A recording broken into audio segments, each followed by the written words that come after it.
ini saya akan menjelaskan mengenai faktor-faktor yang berkaitan dengan kebijakan dividen dan pendanaan internal. Nah, dividen adalah pendapatan bagi pemegang saham yang biasanya dibayarkan setiap akhir periode sesuai dengan persentasenya. Nah, bagi para investor, dividen merupakan hasil yang diperoleh dari saham yang dimiliki. Yang pertama, itu ada kebijakan stok dividen, yaitu merupakan pembayaran kepada para pemegang saham yang bisa berupa tambahan jumlah lembar saham.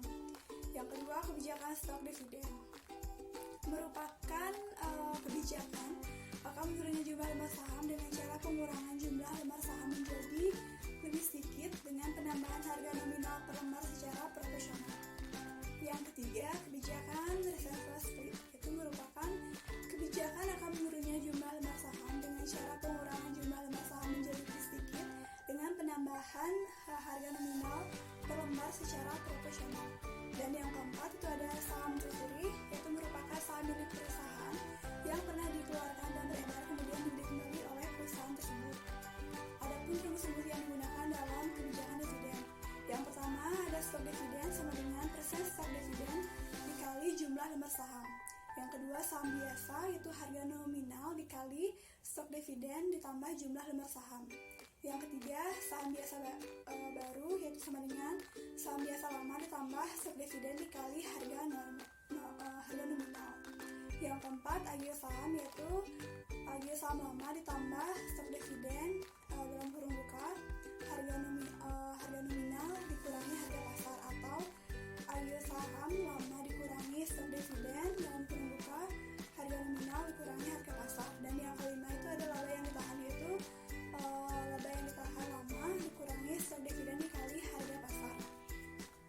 Selanjutnya, kebijakan dividen dari suatu korporasi merupakan fungsi dari beberapa faktor. Faktor-faktor yang mempengaruhi kebijakan dividen tersebut yaitu yang pertama, itu ada tingkat pertumbuhan korporasi, yang kedua ada keterikatan dalam rapat, yang ketiga ada profitability, yang keempat stabilitas laba, yang kelima kontrol perbaikan, yang keenam memahami peluang keuangan, yang ketujuh kemampuan untuk kondisi keuangan eksternal, yang kedelapan keadaan tak terduga, yang kesembilan ukuran dan umur korporasi, yang ke-11 kebutuhan dana untuk bayar utang, yang ke-12 tingkat pertumbuhan perusahaan, yang ke-13 pengawasan terhadap perusahaan, yang ke-14 kemampuan minjam, ke-15 tingkat keuntungan, yang ke-16 stabilitas return, dan yang ke-17 yang terakhir itu akses ke pasar modal. Nah, kemudian ada beberapa faktor lain yang mempengaruhi kebijakan dividen, yaitu yang pertama ada perjanjian utang, itu merupakan perjanjian utang antara perusahaan dengan kreditor dengan membatasi pembiayaan dividen. Misalnya, dividen hanya dapat diberikan jika kewajiban utang dipenuhi perusahaan atau rasio-rasio keuangan menunjukkan perusahaan dalam keadaan yang sehat. Yang kedua, pembatasan dari saham preferen, yaitu tidak adanya pembayaran di dividen untuk saham biasa jika dividen saham preferen belum dibayar. Yang ketiga, tersedianya kas, itu dividen berupa uang tunai hanya dapat dibayar jika tersedianya uang tunai yang cukup. Yang keempat, pengendalian, yaitu jika manajemen ingin mempertahankan kontrol terhadap perusahaan, ia cenderung segan menjual saham baru sehingga lebih suka menahan laba guna memenuhi kebutuhan dana baru. Dan yang kelima itu ada kebutuhan dana untuk investasi, yaitu membutuhkan dana baru untuk diinvestasikan pada proyek-proyek yang menguntungkan sumber dana yang baru. Lalu yang terakhir atau yang keenam itu fluktuasi laba. Itu jika perusahaan dapat membagikan dividen yang relatif besar tanpa takut harus menurunkan dividen jika laba tiba-tiba merosot. Jika laba perusahaan berfluktuasi, dividen sebaliknya agak kecil agar kestabilannya terjaga.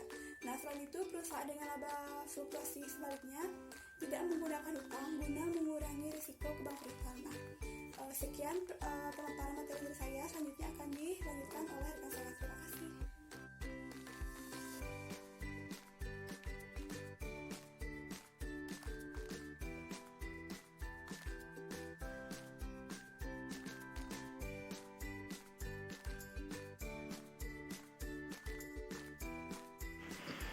Perkenalkan, nama saya Nikutunia Andini, NIM 19020013631. Saya akan melanjutkan presentasi dari teman saya mengenai kebijakan berkaitan dengan pemanfaatan laba ditahan.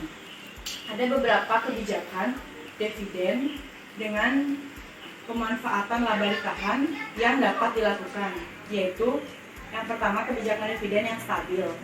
Banyak koperasi yang menggunakan dividen bershare polisi karena hal itu tampaknya akan membuat investor lebih mendapat keuntungan.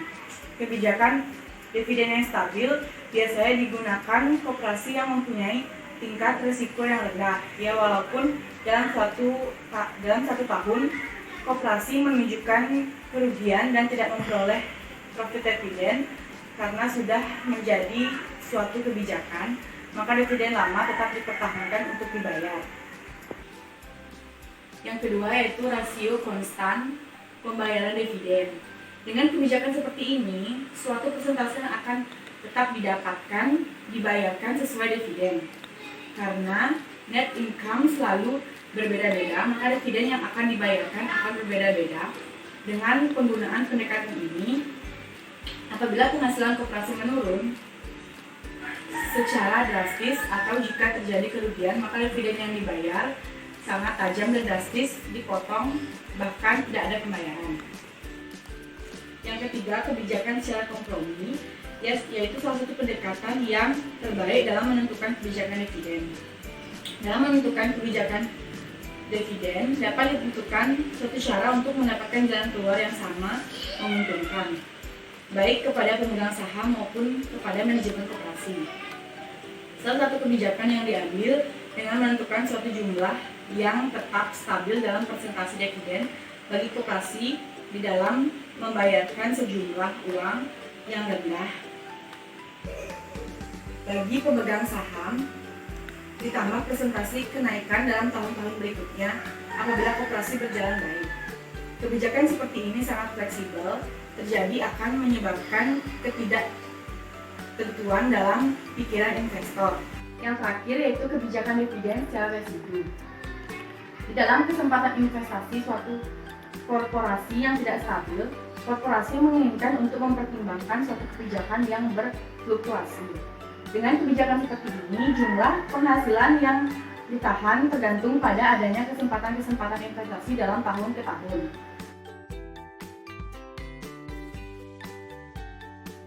Om Swastiastu.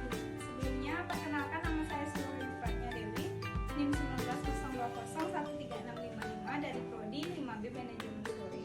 Di sini saya akan menjelaskan materi tentang dampak kebijakan dividen terhadap kinerja saham perusahaan.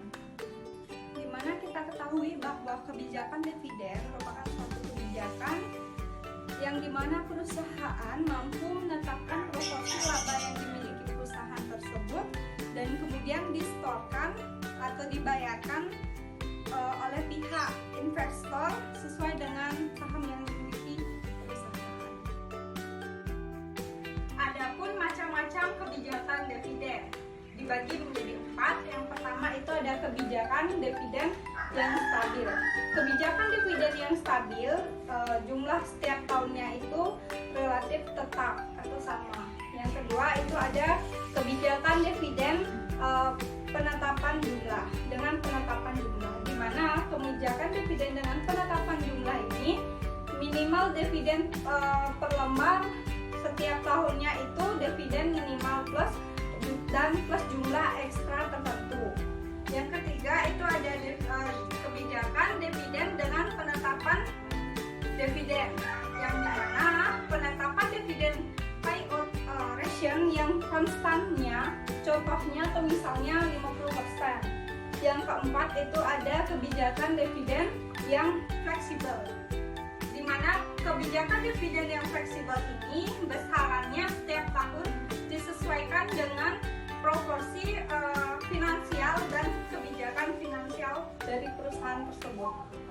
Adapun dampak-dampak dari kebijakan dividen dibagi menjadi 4. Yang pertama itu harus mempertimbangkan kesempatan investasi perusahaan, dan yang kedua itu mempertimbangkan struktur modal perusahaan untuk menentukan besarnya modal sendiri yang dibutuhkan untuk investasi ke depannya.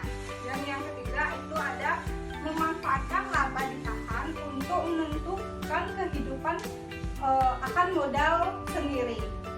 Yang keempat itu ada membayar dividen hanya jika ada laba.